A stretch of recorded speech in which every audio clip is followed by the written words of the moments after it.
If you are watching this video, you are probably doing what you're supposed to be doing. You are working, you are earning, and on paper, everything looks fine. But in reality, most of this money goes straight into bills and responsibilities, and you are left with little or no savings at the end of the month. And working harder doesn't really change the numbers.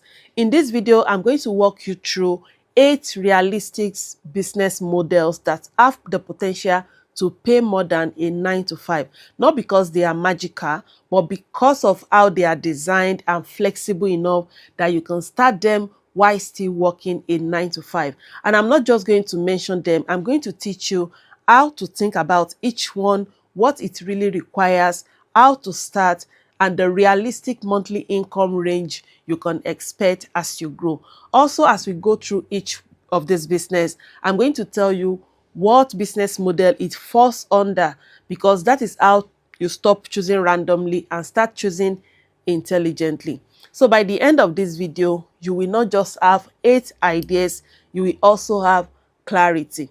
By the way, if you are new here, my name is Lara, and I've spent over a decade building different types of businesses, pivoting, making mistakes, and learning what actually works in real life. And on this channel now, I teach about business, money, and structure, especially for people who are tired of working hard without seeing proportionate results. And before we start, I want to address one question that many people are asking right now.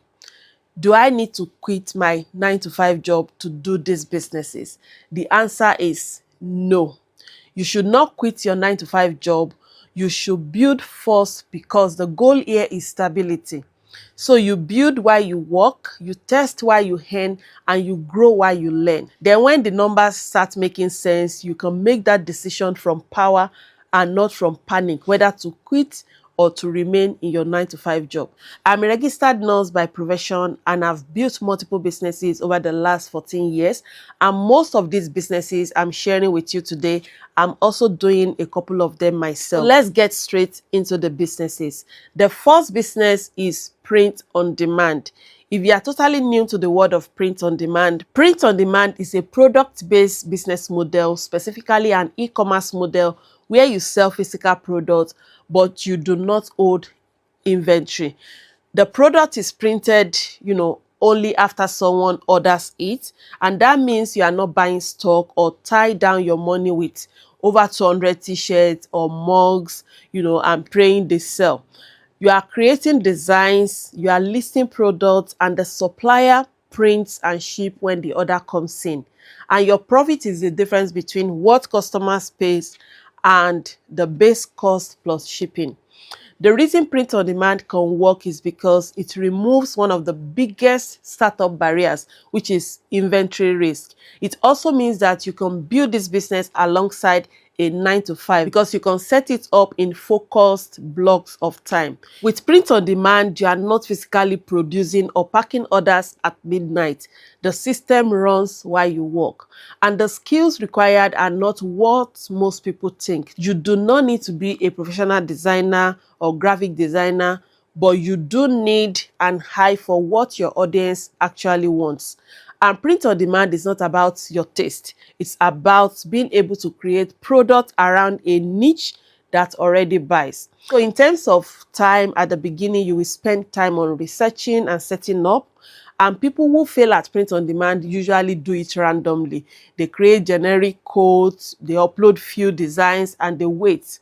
That is not a business. That is not how to run a business.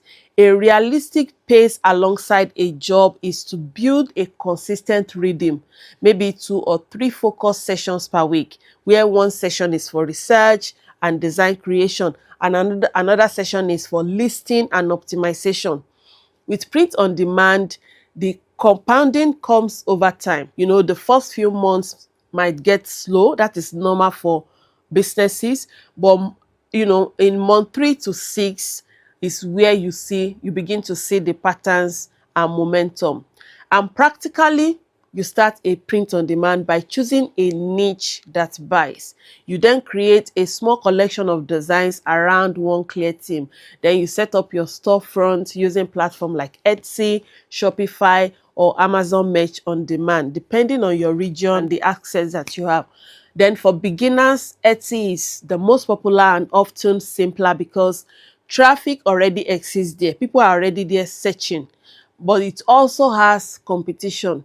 So when it comes to the suppliers for print on demand, people commonly use platform like Printiful, Printify, Gelato, and similar providers.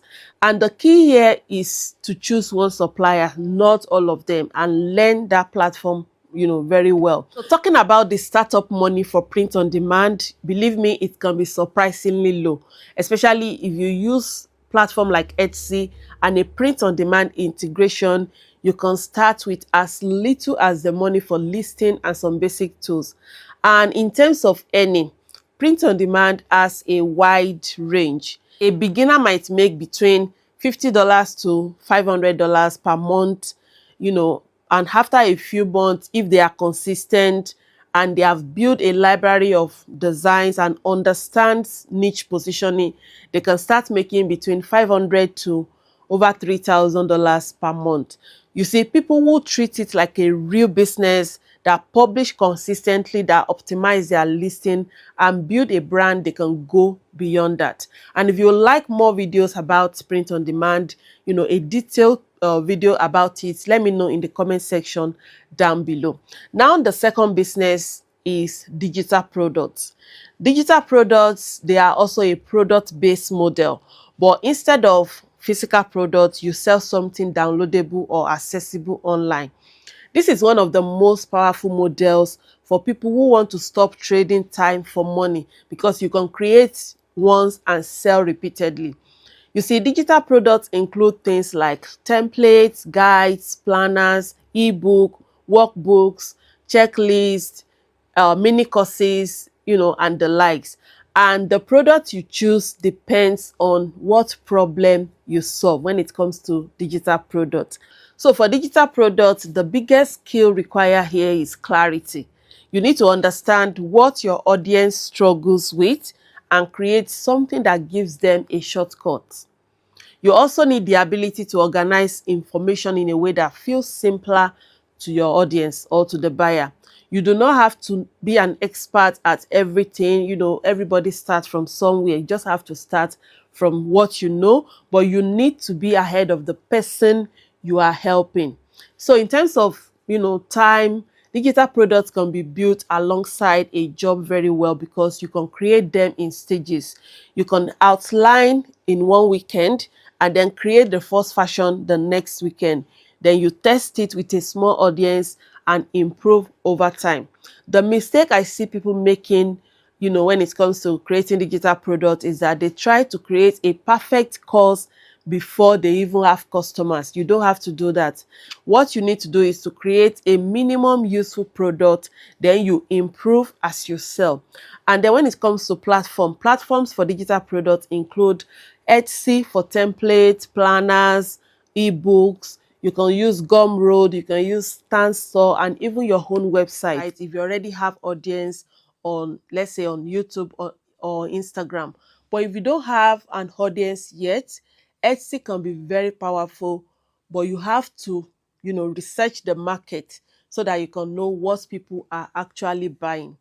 And the startup cost for digital products can be extremely low. You could start with as low as $0 to $100 if you use free tools like Canva and a platforms that takes fees per sale.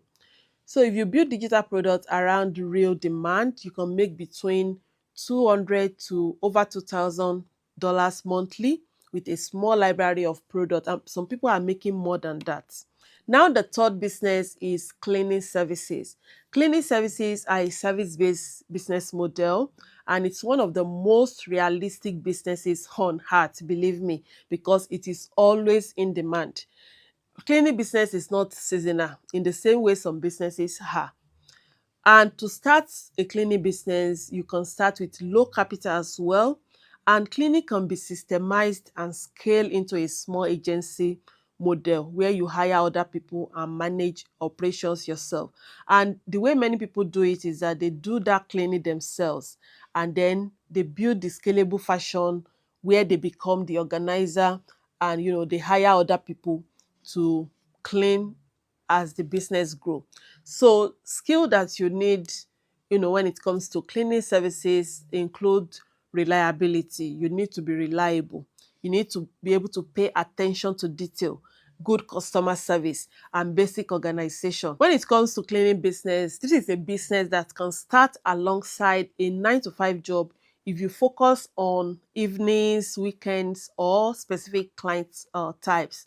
For example, you might start with weekend residential cleans. There are so many people doing this.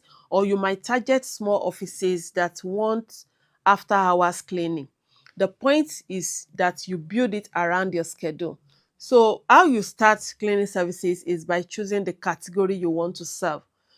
You can serve residential customers, commercial customers, end of tenancy, Airbnb, turnovers, and the likes. And to get clients, you should be on platforms like Google My Business, that is Google Business Profile, your local Facebook marketplace or Facebook groups, Nextdoor, Back, Thumbtack, depending on your country and where you live. And word of mouth do really well when it comes to cleaning services as well. And you can also build relationships with landlords and letting agents. So startup cost for cleaning services can be very low, and the monthly earning depends on how you structure it. If you do it yourself part-time, you might bring in like $500 to $1,500 depending on hours and pricing. And if you build it in a small team model over time, this can go higher. The fourth business is a social media agency. A social media agency is a service-based business that can become an agency model, meaning that you can start as a one-person operator, but the long-term goal is to build processes and a team. This is not the same as being a freelancer, taking random jobs. The difference is that an agency sells outcomes and packages, not vague message like I can manage your Instagram. And for a social media agency, you need content strategy skills, basic copywriting, understanding of the platforms, and how to communicate with your clients. You don't need to be a viral creator, but you do need to help businesses show up consistently and convert attention into customers. And this can be built alongside a 9 to 5 job if you structure your offer correctly. So talking about the platform where you should be to get clients, you should be on Instagram, you should be on LinkedIn, you should be on Google My Business and local networking. And the quickest part is to start with 1 or 2 businesses you can help. Then you get results, and then you use those results to sell to the next. Also, the startup money for this type of business is very low. You might need between $0 to $100 to start, and then you will need software or app like Canva, CapCut, scheduling tools, and a professional email. And you can earn between $500 to over $5,000 per month, depending on your positioning, pricing, and system. Now let's move on to the fifth business. The fifth business is ear making and braiding. Ear making and braiding is a skill-based service, but it has enormous real-world demand. Everybody wants to look good. And this type of business can also be structured in a scalable brand, especially if you had products or training or a small team later. So skill required here are very obvious. You will need to know how to braid, braiding skills, speed, cleanliness, professionalism, and customer service. But the business skill that changes everything is consistency and feasibility. You see, many talented braiders, they struggle because they rely on random customers. But the one who earns well, they treat it like a brand.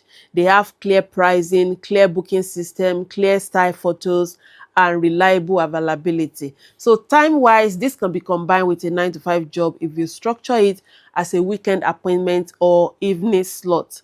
And the key is not to accept bookings that destroy your energy. So you decide your schedule and you control your booking. So to start this is by, perfecting a small menu. You don't need to do everything. Pick a set of style you can do well. Take clean pictures, create booking process using Instagram, WhatsApp business, and other booking tools like Calendly. And many people also use TikTok and Instagram Reels to showcase styles and drive bookings. So startup money for this, you don't need any money to start. Although if you are thinking about, selling ear extension, you might need to buy things here and there. All you need is your basic tools and your chair setup. And I know a lot of people doing hair, and some of them, they are doing it part-time and on weekend, and they are making between 500 to, sometimes over $3,000, depending on how many clients and what they charge. Now, the sixth business is content creation. Content creation is a media business model, and people misunderstand it because they think it means becoming an influencer. It doesn't. Content creation can be monetized through brand deals, ad revenue, affiliate marketing, digital products, services, and partnership. And the skills required include, communication, basic filming and editing, consistency, and the ability to hold attention. You don't need an expensive equipment to start. You just need clarity and repetition. And content creation is one of the best businesses to build alongside a 9 to 5 job. You can film on weekends, on evenings, if you are free, you schedule your posts, and then you grow over time. The key here is not to chase perfection or go viral. Is to build a library on platforms like YouTube, Instagram, TikTok, and even Pinterest, depending on your niche.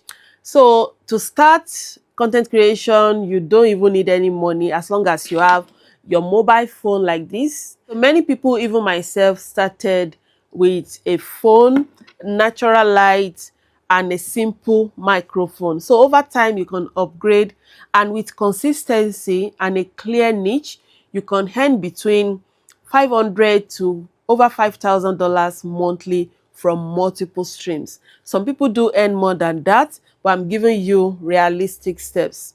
So the truth with content creation is that it can be slow at the beginning, but become powerful later. Now, the seventh business is the food business. Food is one of the most consistent needs human beings have. And that is why food businesses have potential. The challenge with food businesses is, logistics, regulations, and consistency. But the demand is there. Demand is real. And people pay for taste. They pay for convenience and trust. And this business model can be product-based with repeat customers. You can do meal prep, baked goods, snacks, cultural foods, catering, or specialty items. The skill required here is obvious as well. You need to know how to cook, you need to be consistent, hygiene is very important, and organization. But the main business skill here is operations. And many food businesses fail not because their food is bad, but because production is chaotic, pricing is wrong, and delivery is unreliable. And you can also combine this with a 9 to 5. I know a lot of people doing this with their 9 to 5 job if you choose a model that fits weekends or pre-orders. The secret here is, limiting availability at the beginning so that you don't burn out. And you can market your business on platforms like Instagram, WhatsApp, Facebook Market, word of mouth, and so on. So some people also sell through delivery apps like Just Eat, Uber Eats, but fees can be high if you do this. Now, the last but not the least business I'll be talking about is online tutoring. Online tutoring is an education business model. It can begin as time-based teaching, but the scalable part is to package teaching into small groups, recorded resources, or structured programs. So the skills required include subject knowledge. You need to have a deeper understanding about the topic and the ability to explain clearly. You don't need to be a professor, but you need results and clarity. And many people tutor English online, mathematics, science, exam prep, language learning, music, and even practical skills. And you can obviously combine this with a 9 to 5 job, because sessions can be on evenings and weekend, and you can even choose 2 or 3 days a week depending on how you structure it. So these are the 8 businesses that I have for you, and I want you to know that you shouldn't choose a business because it sounds good. You should choose it because it fits your current season, your skills, your energy, and your ability to stay consistent. And you do not need to quit your 9 to 5 job to start. You only need a plan. So if you are working a 9 to 5 job, the question is not, can I do this? The question is, can I do this consistently with my available time? So structure it, start small, choose one model, build a simple offer, and then use the platform that fits that business. So if you are a woman watching me now and you would like to be a part of a community that have created a safe space for women in business to, have more conversations about business, structure, money, the link will be in the description down below. You can join us. It's free of charge. And if you have watched this video this far, tell me in the comment section which of these businesses fits you best and why. And if you are serious about building something this year and you are yet to subscribe to this channel, kindly do so, because we're going to talk more about money and structure in a way that is real. And also don't forget to give this video a thumbs up and share it with someone that might benefit from it. And I will see you in my next video. Have a wonderful day. Bye.